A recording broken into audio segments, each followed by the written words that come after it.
गटाचे पनवेल रायगड शिवसेना जिल्हाप्रमुख धर्मवीर वाहतूक सेनेचे अध्यक्ष कळंबोली येथील मराठा समाजाचे नेते कर्मचारी सेनेचे राष्ट्रीय उपाध्यक्ष रामदासजी शेवाळे यांचा वाढदिवस कळंबोली येथील जनसंपर्क कार्यालयात साजरा करण्यात आला।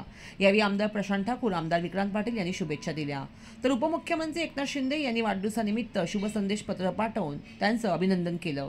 यावेळी महिलांनी रामदासजी शेवाळे यांना अनोखी भेट देऊन 300हून अधिक महिलांनी रामदासजी शेवाळे यांच्या कार्यप्रणालीवर विश्वास ठेवून शिवसेना पक्षात प्रवेश केला। त्यांना शुभेच्छा देण्यासाठी राजकीय, सामाजिक, शैक्षणिक, कला, क्रीडा क्षेत्रातील सर्व कार्यकर्त्यांनी गर्दी केली होती। काय सांगाल की आज आपला वाढदिवस आहे आणि वाढदिवसानिमित्त आपल्या कार्यकर्त्यांनी अनेक विविध कार्यक्रमांचे आयोजन करण्यात आले होते, परंतु आज संध्याकाळी अभिनंदन ठेवले आहे। यासाठी आपण सर्व कार्यकर्ते आपल्याला शुभेच्छा देण्यासाठी या ठिकाणी आलेले आहेत। काय सांगाल या संदर्भात? जय महाराष्ट्र। वाढदिवस हा एक सोहळाच असा असतो की वर्षभराच्या कालखंडामध्ये आपण समाजाच्या प्रति काही सामाजिक उपक्रम घेतो, काही सामाजिक काम करतो। अशा कार्यकर्त्यांना खऱ्या अर्थानं मला भेटण्याची एक संधी असते। म्हणजे वर्षभरामध्ये जे आपण काही कार्यक्रम करतो त्यालाही वाटते की साहेबांनी माझं हे काम केलंय, कुणाचं फी माफ केली असेल, कुणाला हॉस्पिटल असेल, कुणाचा अनेक प्रश्न असतील, कुणाचं भांडण सोडवलं असेल, कुणाचा संसार वाचवला असेल, आज सर्व मंडळींना खऱ्या अर्थानं आज संधी भेटते। तसं पाहिलं तर वाढदिवस हा खऱ्या अर्थानं आज माझ्या आयुष्यातला 1 वर्ष कमी होत असतं, परंतु जर सामाजिक जीवनामध्ये एखाद्या व्यक्ती काम करायची सवय असेल तर त्याला ते वर्ष कमी झालं तरी चालेल, परंतु ते आपल्याला कार्यकर्ते भेटायला येतात, त्यांच्या इच्छापूर्तीसाठी त्यांना हसतमुखानं त्यांना शुभेच्छा स्वीकाराव्या लागतात, त्यालाच म्हणतात खऱ्या अर्थाने वाढदिवस। राजकीय क्षेत्रामध्ये आपण सगळ्यांशी जवळीक साधत असतात, सामाजिक कार्यात आपण अग्रेसर असता आणि एक जिल्हाध्यक्षाला न्याय देण्याचं काम आपल्या माध्यमातून वेळोवेळी होत आहे। काय सांगाल, भविष्यात कशी वाटचाल असेल? हे फार तुमचा प्रश्न विचारला तो बरोबर आहे, परंतु असं आहे की मला काय मी राजकीय वारसा घेऊन आलेलो नाहीये, परंतु परमेश्वरांनी काय गुणधर्म आपल्या अंगामध्ये दिले असतात, त्याच्यामधून सामाजिक बांधिलकीच्या नात्यानं काम करत असताना त्याला कुठेतरी हा राजकीय असलेला लागतो। काही सरकारी योजना असतात, काही अनेक आपण लोकशाहीच्या माध्यमातून काम करत असताना गव्हर्नमेंटच्या काही स्कीम असतात, त्या पुरवण्यासाठी हा राजकीय वर्ग असता लागतो। आपण पाहत असाल की कोरोनाच्या कालखंडामध्ये शानाने धान्य वाटप केलं होतं, म्हणजे माझ्या प्रतिष्ठानच्या वतीने वाटप केलं होतं। हा काय आपण लेखाजोखा काय लिहून घेत नाही, परंतु आज आपण पाहत असाल वाढदिवसाच्या निमित्तानं हे सर्व मंडळी विसरत नाही।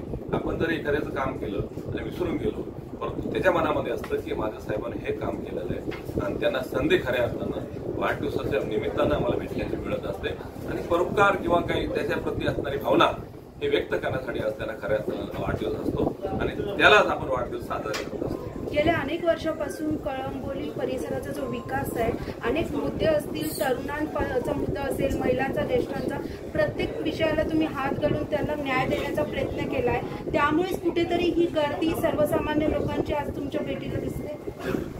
साहजिकच बघा, मी एखाद्याचं काम करत असताना त्याच्याकडनं मला काय मिळणार आहे याच्यापेक्षा त्याला आशीर्वाद आपल्याकडनं त्याला काय मदत होणार आहे आणि मदतीच्या माध्यमातून आशीर्वादारूपी काय आपल्याला भेटतं का, एवढाच मानस माझ्यामध्ये असतो। फक्त सामाजिक किंवा राजकीय काम करत असताना कुठल्या जर जिल्हा प्रमुख म्हणून काम करत असेल पण शासकीय यंत्रणेचा काही भाग नव्हे, परंतु कुठेतरी कुणाला तरी न्याय देण्याची भूमिका मी माझ्या ह्या रोजच्या दिनचर्यामध्ये करत असतो, त्याच्यामुळे ही मंडळी आज आम्हाला भेटण्यासाठी येत असतात।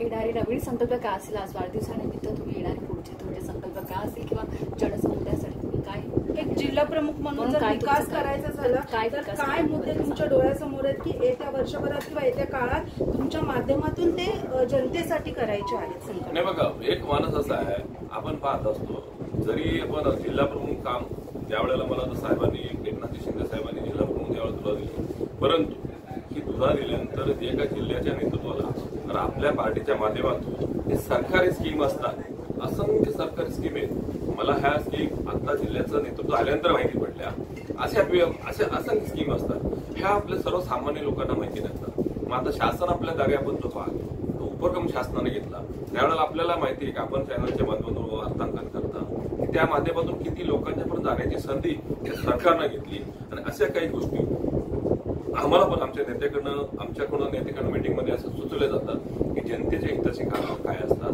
त्या आपल्या सरकारी काय स्कीम असतात, त्या बरे आपण खिशातले एखाद्याला मदत नसेल करत, पण सरकारच्या माध्यमातून ज्या मदती असतात त्या मदती पोहोचवण्याचं काम, हे आदेश आम्हाला एकनाथजी शिंदे साहेबांचे असतात. त्याप्रमाणे आम्ही जनतेच्या सेवेचं काम करत राहतो. खासदार साहेबांकडनं आपल्याला शुभेच्छा फोनद्वारे आलेल्या आहेत, या संदर्भात ते खासदार साहेबांच्याकडे आले आहे. म्हणजे जे सर्वसामान्य कार्यकर्ता ते प्रतिष्ठित नेते या मंडळांकडनं पण तुम्हाला शुभेच्छाचा वर्षाव झालेला आहे सकाळपासून. त्यांना आणि सर्वसामान्य जनतेला एक धन्यवाद करायचा म्हटलं तर काय तुम्ही सांगू शकता? मला खासदार साहेबांनी विचारलं हा ते त्यालाच रिलेटेड ते खासदार साहेबांनी मला सकाळी प्रथमतः फोन केला, शुभेच्छा दिलेल्या आहेत. आणि आमचे नेते एकनाथजी शिंदे साहेबांचं असं टायमिंग साधायचा वेळ असतो. आज वाढदिवस आहे आणि काल संध्याकाळी मला हे पत्र माननीय मुख्यमंत्री साहेब, आमचे उपमुख्यमंत्री एकनाथ शिंदे साहेबांना शुभेच्छाचं हे पत्र मला आलेलं आहे. आणि हाच खऱ्या अर्थानं आमचा मान सन्मान आहे. आम्ही जनसेवेचे जे काम करतो ते अशा ज्या वेळेला आम्हाला शाबासकीचा थाप भेटतो, तेव्हा काही मान्यवरांकडे आम्हाला काही कमेंट्स येतात, त्यामुळे आमच्याही नक्कीच ऊर्जा वाढल्याशिवाय राहत नाही, हे मी सांगू शकतो. पनवेल महानगरपालिकेवरती यंदा येणाऱ्या निवडणुकामध्ये कशा प्रकारे भारतीय जनता पार्टीचा किंवा शिवसेनेचा झेंडा किंवा महायुतीचा झेंडा फडकवणार? आता तो तुम्ही प्रश्न केलाय. आज काय राजकीय व्यासपीठ नाहीये, आज सामाजिक बांधिलकीचा वाढदिवसाचा कार्यक्रम आहे. म्हणजे माझ्या सर्व राजकीय क्षेत्रातील आज पाहिलं असाल सर्व मित्र पक्ष आहेत. आपल्या पनवेलची प्रथा आहे, राजकीय सामाजिक कार्यक्रम असेल तेव्हा राजकीय पादुका बाहेर ठेवल्या जातात. आज वाढदिवसाचा कार्यक्रम आहे आणि अभिष्ट चिंतन करण्यासाठी सर्व पक्ष माझ्याबरोबर भेटून गेले. त्यामुळे तो तुमचा प्रश्न आहे. पुढील कालखंडामध्ये आपल्याला भरपूर वेळ आहे, इलेक्शन लागतील, त्यावेळेला तुम्हाला त्याचं उत्तर देऊ. रामदास शेवाळे यांना आजार शत्रू बोललं जातं. प्रत्येक पक्षातले नेते असतील किंवा प्रत्येक पक्षातला कार्यकर्ता आज तुमच्या येऊन शुभेच्छा देत आहे किंवा कुठला पक्ष नाहीये, कुठली जात नाही, धर्म नाही, तर रामदास शेवाळ्यांचं ऑफिस हे सर्वांसाठी खुलं आहे आणि प्रत्येक जण येऊन तुम्हाला शुभेच्छा देत आहे. यामध्ये तेच आपल्याला सांगू इच्छितो की मला काय राजकीय वरदहस्त नाहीये किंवा काय राजकीय वारसा घेऊन मला व्यक्तिमत्व नाही. सर्वसामान्य कुटुंबातला व्यक्तिमत्व.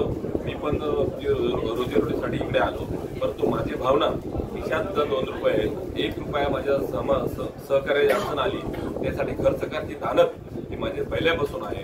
राजकीय ठिकाणी राजकीय स्टेटमेंट करू शकतो, पण सगळेच राजकीय आपण जन्माला येताना काय राजकीय झेंडा कुठला घेऊन येत नसतो. एक सामाजिक बांधिलकीची हे आपल्याला बाबासाहेब आंबेडकरांनी चळवळीतनं किंवा घटनेतनं जे अधिकार दिले त्या घटनेसाठी राजकीय म्हणू शकतो. परंतु बाकी सर्व ठिकाणी आपण राजकीय म्हटलं तर माणसाला घराच्या बाहेर जाता येणार नाही अशी परिस्थिती निर्माण होईल.